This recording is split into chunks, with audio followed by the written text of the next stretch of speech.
Hi, I'm back in the studio, and I have, as I described at the Zoom on Monday, I have painted white acrylic on this piece of illustration board. I'm going to start painting. I have an idea for a little landscape here. So I'm going to put down some water, and you can see it's not going, all that water is going to sit on top of the paper because of that barrier of the acrylic. But that's fine. We'll just play around. The paint will sit, you'll see it flow with the water. Let's try to get it a little, let's try to put some of that stuff in there. And I have some yellow here. We're going to put in a bunch of yellow. I have a yellow plan over there.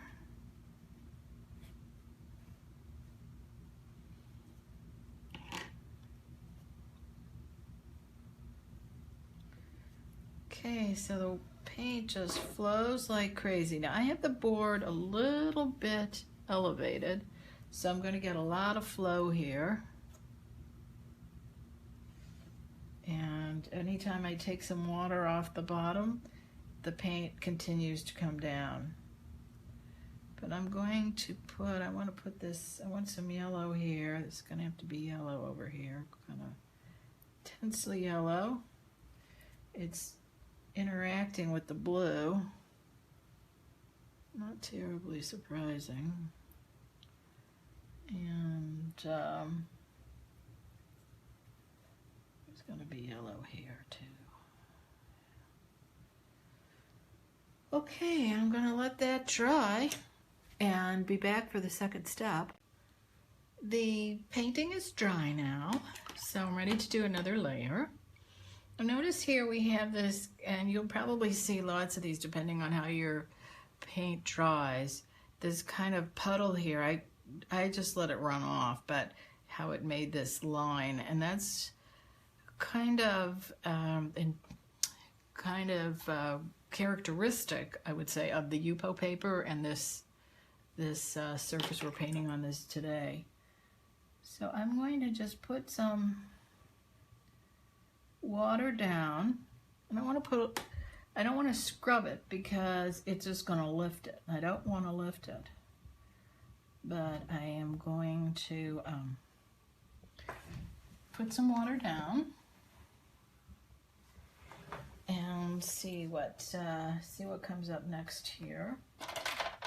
Going to add a little more paint.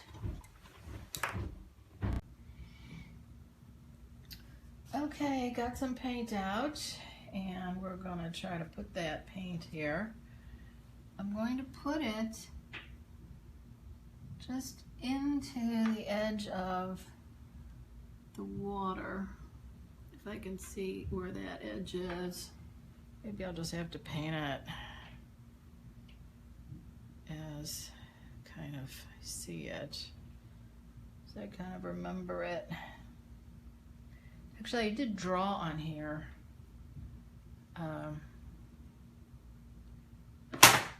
Whoops. Brush box or a palette fell over there. Not to worry. Just going to let that kind of run down. There's really several trees here. I'm going to keep this as something of a simple landscape. For here again, I need this area. Oops, I forgot to put the water down. I want to put some water down. I would like to have this flow a little bit.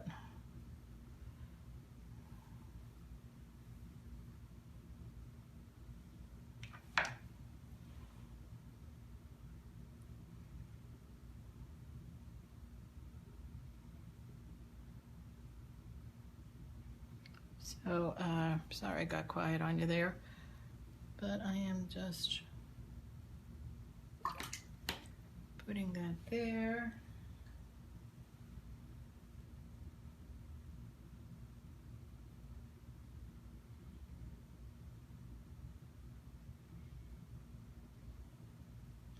And here, I do want to try to have a little different color in here. I'm putting out some sap green, I think. That's what I grabbed here.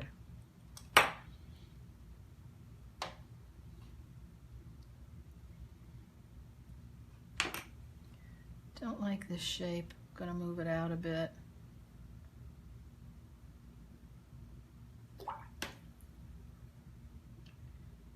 Gonna bring in some different green down here. It's a painting of the morning at Indian Creek.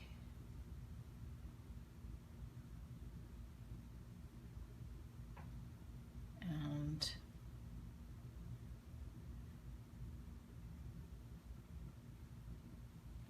I don't like this particular blob here, so I can lift it, I can wipe it back to just about white.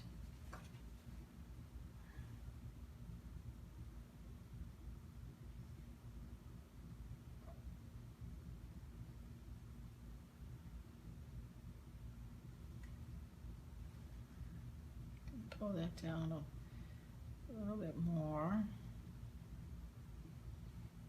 I'm going to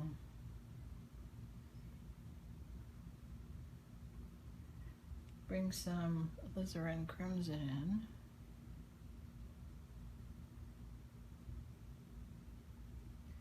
in. Dragging through the other color.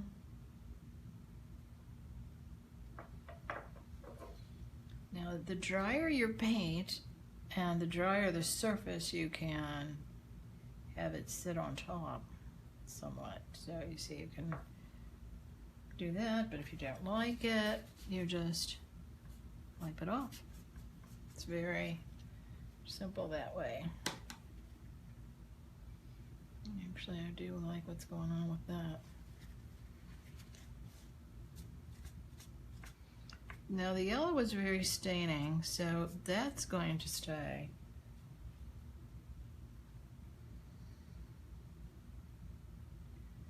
This field back here is quite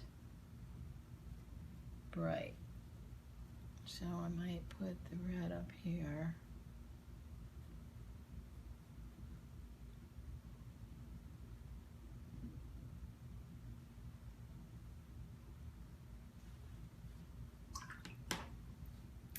Now I have a big run of color here.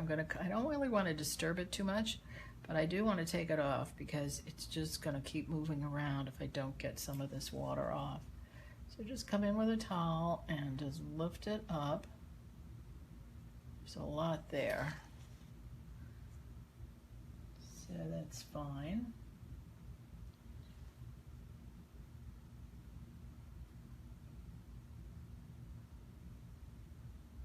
And you can see how these little kind of puddles make interesting shapes, and that's what people love about the yupo paper.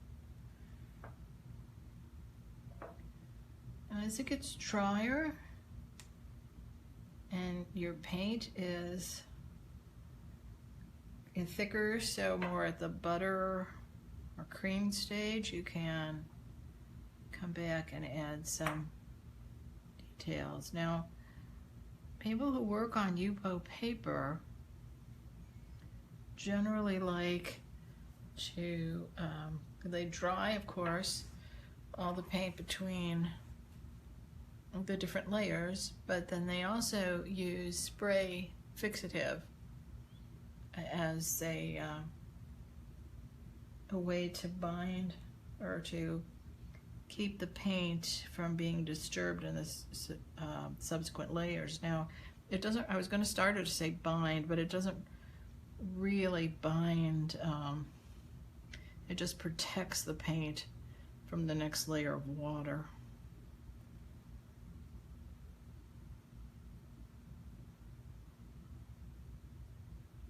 So we can just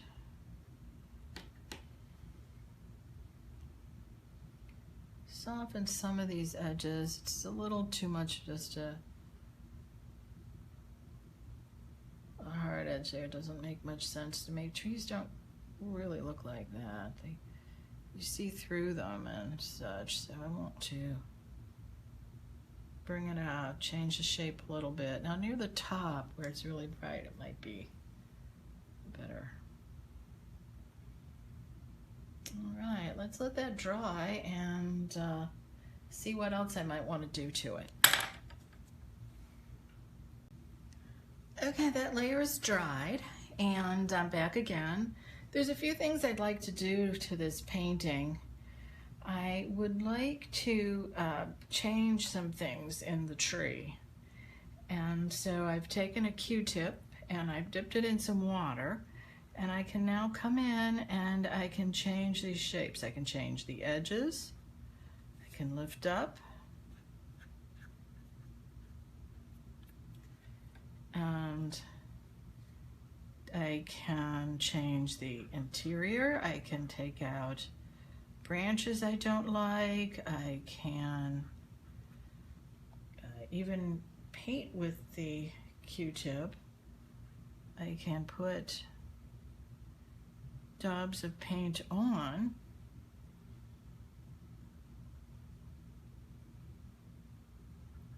This is yellow here, adding texture. So you can come back. Now what's happening here is that the Q-tip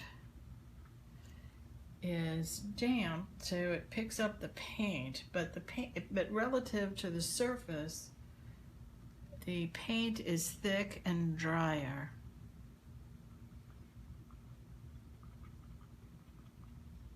So I can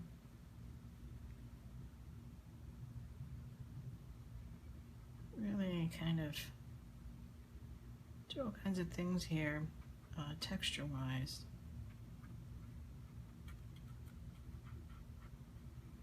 As I said, I can change the edging. That one I don't like, that particular shape, so I can come in, I can really take it off totally almost. Trees have a lot of holes, air holes in them. We see through them really. And this allows you to easily add those if you don't like what's going on.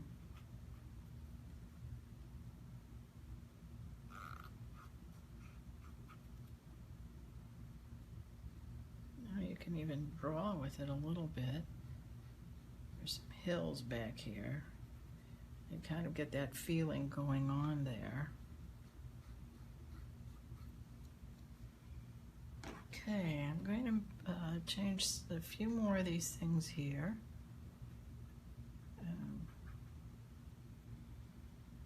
And maybe add just a little bit more detail to this tree.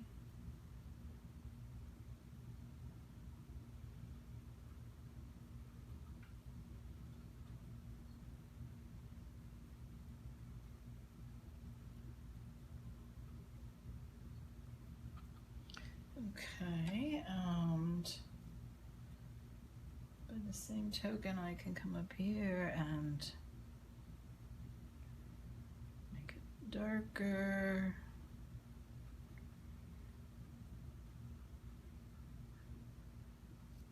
Now you could do that with a brush too.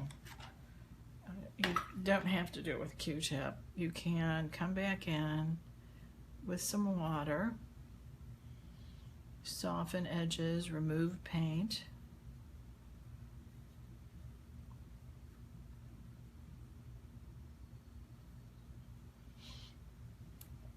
I just find that the dry Q-tip really allows you to lift up very nicely things there.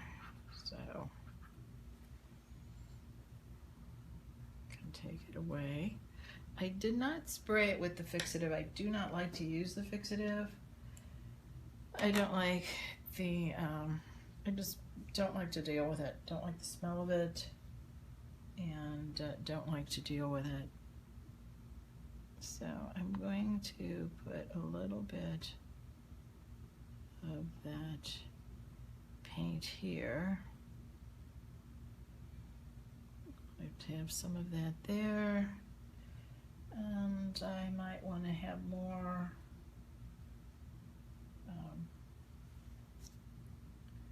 detail in the grasses up here in the front.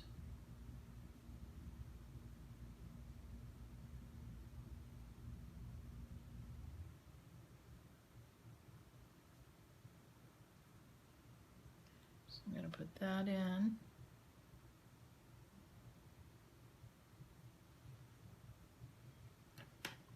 Now the last thing I'm going to do is I'm going to, there was a fence here that comes up.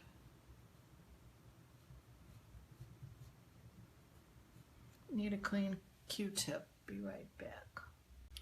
Another tool you can use for this is you can use a scrubber brush, and again, in this case you're not going to disturb the paper whatsoever because the paper is protected by that layer of the acrylic, whether it's gesso or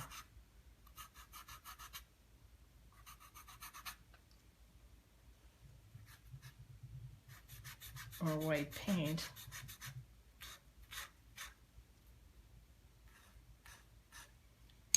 Then I can come back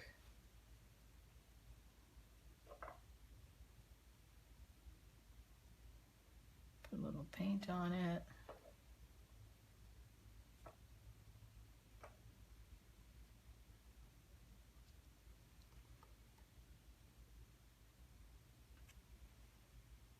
If it's not bright enough back there, again, I can lift up.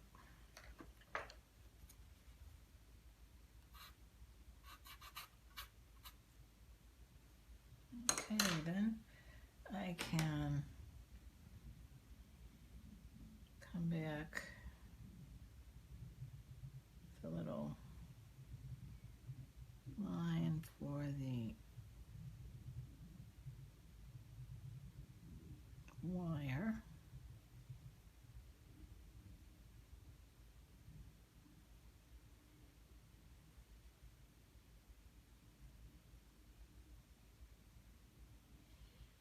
I'm partially lifting and I'm partially adding color.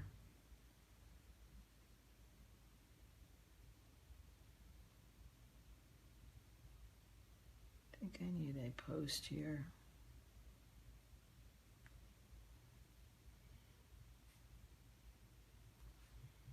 It's too wet. Getting a little blobby. Okay. Okay, I think now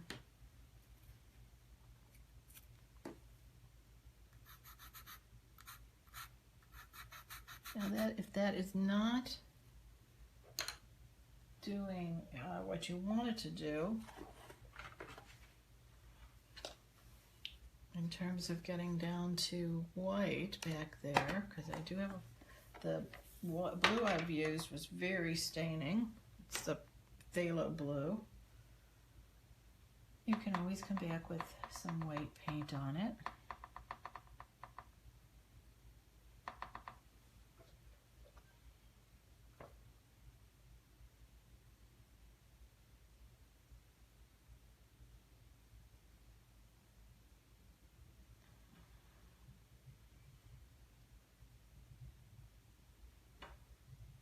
Yeah, it's too fat again.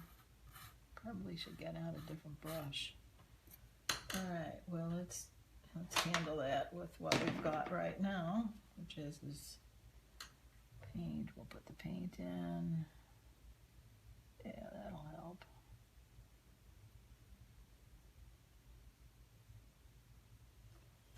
And we will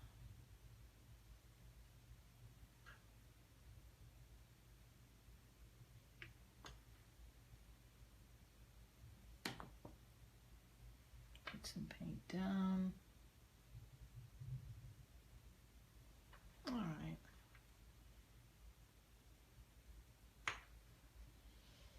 Okay. I think that's almost about what I want to do here. I might want to add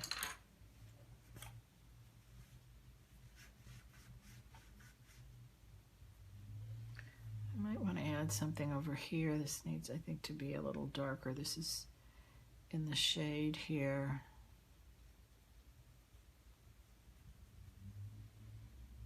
And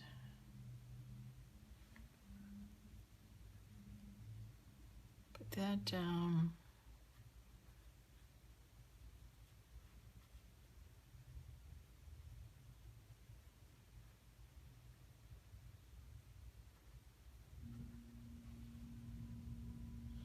I'm picking this up because I just had it right here in front of me, and I'm leaving all kinds of paint on the table, so I know there's a lot of paint in this Q-tip. I want a little bit more of a jagged edge here. All right. Very nice.